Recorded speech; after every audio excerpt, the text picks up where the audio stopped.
let's ask Georgia Republican Congressman Buddy Carter. Congressman, you voted against the $2,000 stimulus check, so let's talk about that first.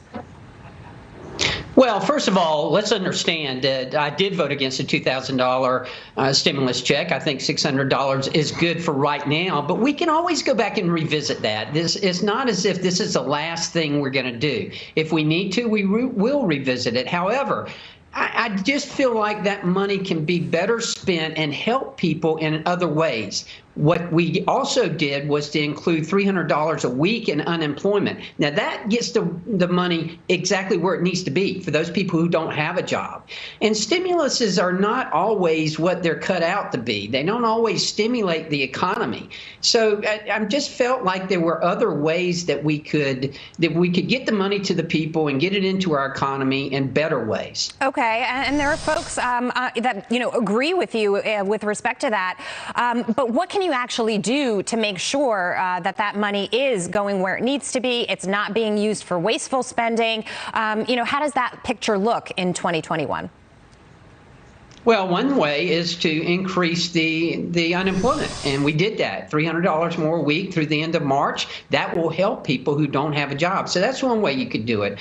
There are other ways that help. We put more money into mental health. We put more money into the vaccines. We put more money into making sure the distribution is there, more money into making sure that we're testing for the virus. We put more money into getting our schools open and to getting daycare centers open. We did a litany of things that were good things in this bill. So instead of just focusing on whether it's 600 or 2,000, let's focus on the good things that we did in that bill as well. And don't forget the PPP, the Paycheck Protection Program, that has been so successful and saved so many jobs and so many businesses. Well, I was going to mention that because that's such an important part of the bill. And of course, it's going to bring relief to the small business owners in this country that are struggling. So that's one piece of the puzzle. The $600 checks are for the individuals at home to help them carry over their expenses. But do you think that, the $600 checks, now that there was a discussion about $2,000 checks,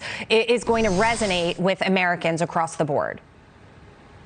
Well, naturally, 10 out of 10 people would prefer to have 2,000 as opposed to 600, and we all understand that.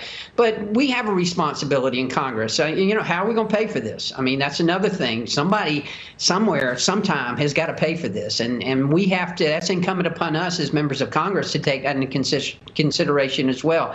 Look, I know there are people still hurting out there. I know there are still people in need.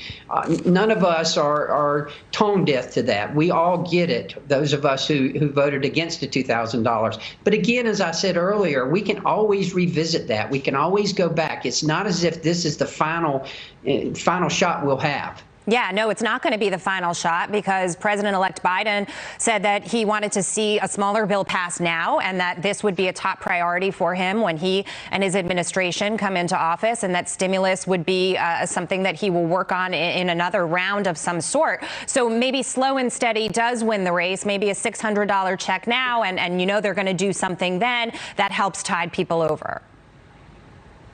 Exactly. And that, I think that's the thinking of most people, most members of Congress, and that, let's take it step by step. Let's put this out there, see how it works, and then we'll find out what we need to do next. There's no question about that.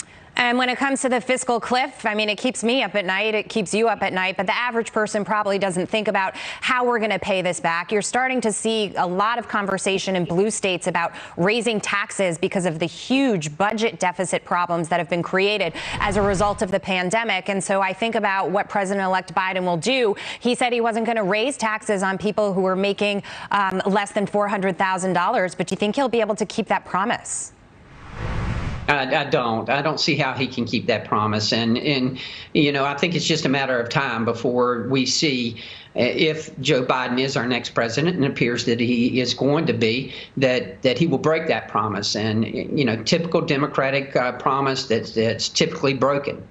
We'll be watching. Great to see you. Thank you so much for your time today, sir.